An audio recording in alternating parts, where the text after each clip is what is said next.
수능의 그날까지 여러분과 함께 러닝메이트 조정식입니다. 자, 6평 대비 모의고사를 가지고 왔어요. 근데 혹시나 이 영상을 보시는 분이 6평 이후에 뭔가 좀 다른 모의고사를 풀 게 없을까 해서 보고 계신다면, 그리고 그때까지 조금 제가 재고를 좀 넉넉하게 올해는 뽑을 거라 가지고 그 재고가 좀 남아 있는 상황이라면 그때가 되시더라도 이 모의고사는, 그러니까 6평 이후에 보시더라도 충분히 의미가 있는 모의고사가 될 겁니다. 이게 딴 게 아니라 작년까지만 해도 EBS 연계라는 게 있어가지고 6평이나 9평에 나왔던 문제들 같은 경우는 수능에서는 EBS 연계가 되질 않았죠. 그렇죠? 그런 패턴들이 있었는데 올해는 EBS 연계가 없잖아요. 그죠? 어떤 때 나왔던 실무라도 충분히 퀄리티가 괜찮으면 시기와 상관없이 풀만할 겁니다. 특별하게 신유형들이 올해 6월 평가원에 갑자기 등장하는 게 아니라면, 그런 의미에서 언제 풀어도 좋을 만한 모의고사를 만들어냈고요. 올해 모의고사가 회차가 작년보다 좀 많이 늘었어요. 작년 모의고사 같은 경우는 하프 모의고사 2회에 풀 모의고사 1회로 구성을 해놨는데요. 올해는 풀 모의고사도 2회로 구성을 했습니다. 이게 다른 게 아니라 소위 얘기하는 중상위권 혹은 상위권 학생들의 니즈를 맞추기 위한 거죠. 작년까지만 해도 EBS 연계라는 게 사실 굉장히 큰 화두였어요. 소위 얘기하는 빈칸, 여러분들이 얘기하는 킬러 문항이죠. 총 4문제 나오는데 그 중에 2문제가, 그 다음 어법 문제는, 어휘 문제는 100%다. 그 다음 순서 문제 2문제 중에 1문제가, 문장 삽입 문제 2문제 중에 1문제가, 그리고 무관한 문장 고르기 문제까지. 소위 얘기하는 평가원 기출의 마의 구간이라고 얘기하는 29번부터 39번까지 11문제 중에서 무려 7문제가 EBS에서 그대로 연계되던 게 작년이란 거죠. 근데 올해는 그 마의 11문제 중에 단 한 문제도 EBS 연계가 없어집니다. 그러니까 이런 시기가 되고 나면 사실은 영어에 굉장히 많은 시간을 투자하기 좀 애매한, 그래서 다른 과목에 시간 투자를 좀 더 많이 해야 되는 상위권 학생들, 특히나 이제 의대 같은 데 노린 이과 상위권 학생들은 영어를 안 할 수는 없으니 좀 다른 컨텐츠들을 찾는 데 시간을 좀 많이 투자할 수밖에 없죠. 그걸 좀 감안해서, 그래, 이왕 이렇게 된 거 믿을 만한 컨텐츠인 제가, 조정식의 컨텐츠와 문제의 퀄리티는 제가 인강 데뷔한 이래로 계속해서 인정받아 왔습니다. 아마 모의고사 판매 부수로만 따져도 제가 거의 탑일 거예요. 거의 탑일 거예요가 되게 겸손한 얘기고 압도적인 탑입니다. 근데 어쨌거나 이 컨텐츠의 양으로 입증해주는 컨텐츠의 퀄리티, 그리고 이 퀄리티에 입각해서 여러분들이 풀만한 문제를 충분히 드리겠다라는 마인드에서 올해는 풀모의고사 한 해를 더 추가를 했어요.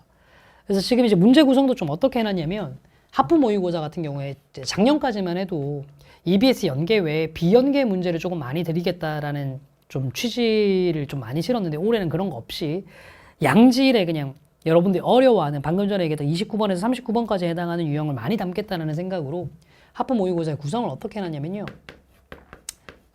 대입 파악 한 문제, 밑줄 친 부분의 의미를 묻는 문제 한 문제, 밑줄 친 부분의 의미를 묻는 문제 하나, 그 다음에 어휘 문제 하나. 어휘 문제 뭔지 알죠? 어휘, 문맥상 적절치 않은 어휘 묻는 거. 그 다음에 어법 문제 하나,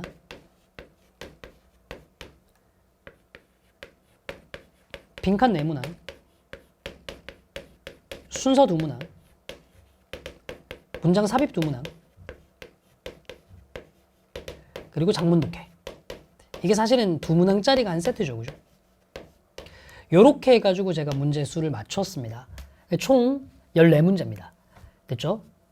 60, 하나, 둘, 셋, 넷, 14문제.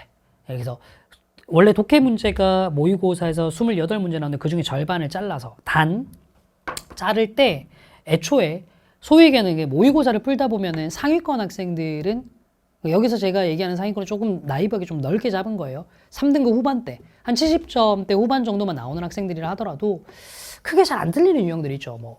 글의 목적, 분위기, 심경, 도표.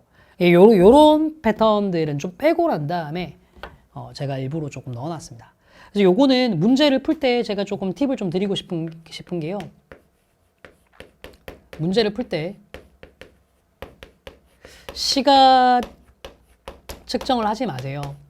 그러니까 일반적으로 풀 모의고사 같은 경우는 그 안에 쉬어가는 유형도 있고 듣기를 푸는 동안에 풀을 수 있는 문제들도 있고 하다 보니까 70분의 시간 확보 내에서 시간을 좀 세이브할 문제들 이런 것들 다 감안을 해서 문제를 풀 수 있는데, 여기는 그런 유형들이 없습니다. 그러니까 시간 측정하지 말고 철저하게 유형별로 내가 이제 약점을 체크하고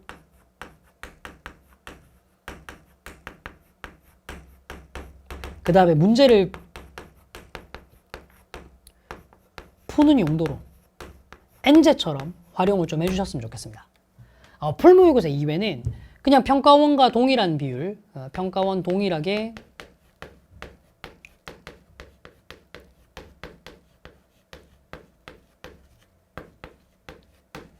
듣기와 독해를 다 구성해놨습니다. 여기서 듣기와 독해를 평가원과 동일한 비율로 구성을 해놨다는 얘기는요. 독해 문제 같은 경우는 소재 연계까지도 반영을 해놨다는 얘기예요. 올해 EBS가 연계는 사라졌지만 EBS 내에 있는 소재를 이용해가지고 문제를 낸다라는 기조는 바꾸지 않았거든요. 그 비율도 50%로 똑같이 맞춰놨습니다. 그러니까 여기는 어떻게 하셔야 되냐면 정확하게 시간을 측정을 해서 문제를 풀어주시기 바랍니다. 시험장 감안해서 그런 거 없고요. 딱 70분 측정해서 보시면 됩니다. 저희가 OMR 카드까지도 넣어놨어요. 거기에 맞춰가지고 이제 문제를 풀어보시면 됩니다. 그리고요, 이 풀모의고사 같은 경우는 올해는 어떤 식으로도 좀 진행을 할 거냐면 5월부터 제 메가스터디 내에 있는 홈페이지에서 채점 서비스도 진행을 할 겁니다.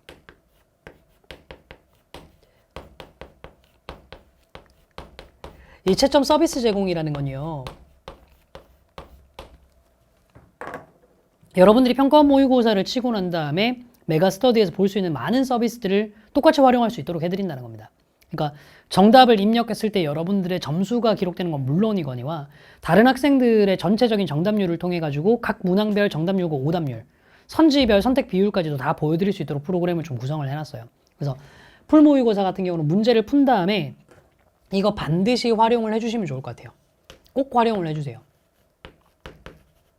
꼭 활용을 해주세요. 됐죠? 5월 11일인가? 그때인가 오픈이 될 겁니다. 그때 오픈될 예정이니까 그때 꼭 활용을 해주시면 좋을 것 같고, 자, 두 모의고사 다 문제 난이도에 대해서 얘기를 하면요, 양쪽 다입니다. 하프와 풀 모의고사 둘 다 문제 난이도는 2021학년도면 작년입니다. 올해가 2022학년도죠. 6월 평가원 보다 살짝 더 어려운 정도의 난이도예요.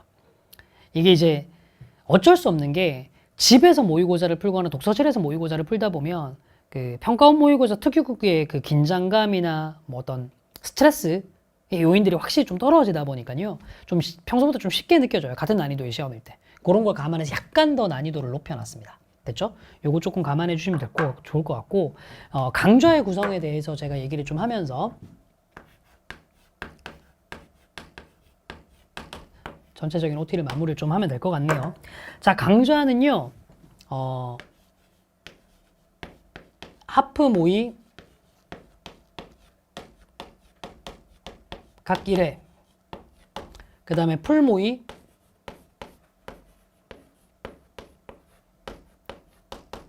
각 2회.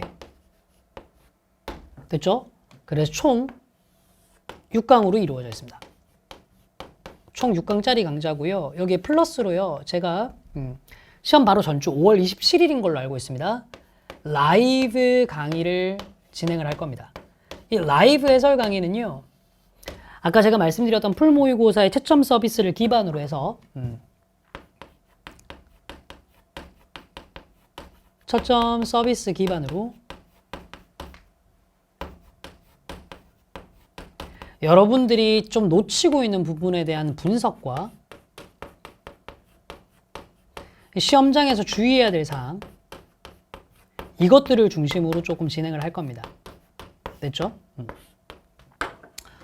요렇게 좀 전체적으로 수업이 좀 진행이 좀 될 거고요. 각 강좌별로 특징을 좀 얘기해 보면, 그냥 풀모의고사 2회는요, 그냥 정말 말 그대로 이제 문제풀이를 진행을 할 거고, 그 전에 제가 하프 모의고사 2회 분량을 통해 가지고 어떻게 그 문제를 풀어야 될지에 대한 접근법을 얘기를 할 거거든요. 그래서 1강에서는 지문에 대한 독해법을 위주로 수업을 좀 진행을 할 거고요.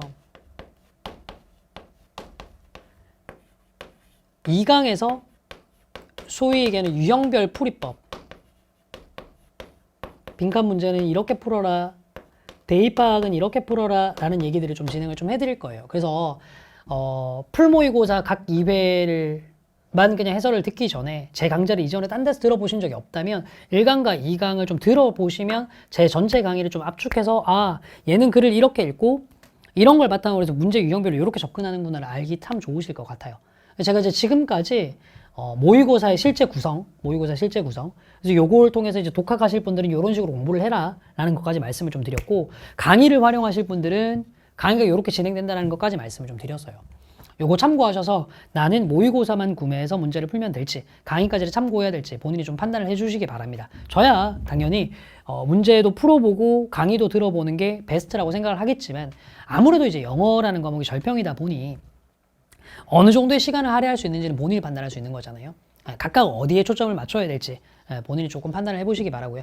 해설지 되게 꼼꼼하게 제가 적는데 시간 투자 많이 했어요.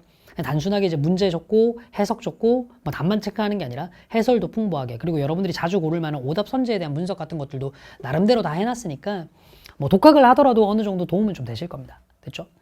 그리고 혹시나 뭐 제 모의고사의 퀄리티나 이런 거에 대해서 의문을 가지시는 분들은 뭐 물론 이제 모든 강사들이 자기 모의고사의 퀄리티를 자랑하겠지만 믿으셔도 좋습니다. 감히 좀 판단을 하건데 이제 업계 내에서 내부적으로 돌아다니는 사정들이 있잖아요. 그죠? 제 모의고사가 회차당 단가가 가장 많은 비용이 드는 모의고사일 겁니다. 갑자기 왜 비용 얘기를 하느냐? 사실 이 모의고사를 제작해주는, 그러니까 모의고사가 아니죠. 모의고사 제작은 저희가 하는 거니까 문항들을 공급해주는 업체의 세계가 좁아요. 실제로 굉장히 좁은 세상입니다. 여기가. 가끔 제가 이제 농담 삼아서 얘기를 하긴 합니다만, 뭐 가끔은 자기가 이제 교수님들께 문제를 공급받았다 뭐 이런 얘기를 하는 사람들도 있던데, 정말 말도 안 되는 허언이고요. 교수님들께 문제 공급을 무슨 수로 받습니까? 받을 수는 있어요. 비용만 무한대로 쓰면요. 회차당 한 몇 억씩 쓰려면 그렇게 할 수는 있습니다만, 교수님들이 학원 강사를 만나주질 않습니다. 말도 안 되는 소리고요. 그러니까 문제를 공급해주는 풀들이 이제 쭉 있는데, 그 문제 공급해주는 풀들을 우리가 만나다 보면 항상 듣는 얘기가 있어요. 조정식 모의고사 요 제출하는 요쪽이 가장 높은 단가를 제시한다고요. 저희는 좋은 문제의 퀄리티를 받기 위해서 문제를 출제해 주시는 연구진들이 문제 하나당 받을 수 있는 단가를 다른 업체에서 받던 거 2배까지도 불러서 문제를 받습니다. 그러니까 어쩔 수 없는 게요. 어느 정도 비용을 투자하면 좋은 게 나오더라고요. 저도 몇 년 동안 계속 이제 강의를 하면서 얻은 결론이에요. 그러니까 올해는 좀 어떤 생각을 하고 있냐면, 사실 이렇게 EBS 연계가 사라지고 비연계 문제에 대한 니즈가 이렇게 높아진 게 정말 영어과에서 몇 년 만에 있는 일이거든요. 저는 이때가 승부의 시기라고 생각을 합니다. 그래서 올해는 정말 모의고사를 판매하다가 좀 모의고사 무용 문제들을 제작하고 단가들을 맞추다가 모의고사라는 영역에서는 어느 정도 손해를 볼 수도 있겠다라는 것까지 각오하고 문제를 만들어내고 있습니다. 그 정도 각오하고 문제를 만들어낸 거니까 문제 퀄리티에 대해서는 전혀 일말의 의심도 하실 필요가 없어요. 물론 그렇다고 해서 네 문제가 평가한 퀄리티냐 라고 얘기한다면요, 그렇다고 말씀 못 드리죠. 교수님들이 그렇게 긴 시간 동안 투자해서 만드는 문제 정도의 퀄리티를 만들어내지 못하겠지만 최대한 거기에 근접할 수 있도록 많은 노력을 하고 있습니다. EBS의 필진, 그리고 적어도 평가원에 검수로 들어가 봤던 분들의 검수, 그리고 문제 제공 같은 것들을 이런 합법적인 루트로 많이 좀 진행을 했거든요. 다시 한번 말씀드리지만 퀄리티는 정말로 자부할 수 있는 모의고사입니다. 웬만하면 제가 이제 모의고사 퀄리티에 대해서 이렇게까지 강력하게 말씀 안 드리는데 올해는 정말로 신경을 많이 썼습니다. 그런 모의고사 이렇게 문제풀이로도 강의로도 충분히 잘 활용을 하셨으면 좋겠어요. 자, 그럼 저는요, 여러분들 1강에서 하프 모의고사 1강에서 조금 만나 뵙도록 할게요. 한 강당 길이를 한 70분 정도에 맞췄는데 1강은 아마 이것저것 독해법을 설명을 하려고 하다 보면 조금 길어질 거예요. 한 90분 정도까지도 나올 수 있을 것 같습니다. 그거 감안하시고 충분히 체력을 기르시고 문제를 다 풀어보신 다음에 수업을 들으러 오세요. 됐죠? 자, 그럼 저는 본 수업에서 여러분들 만나 뵙도록 하겠습니다. 지금까지 조정식이었습니다. 감사합니다.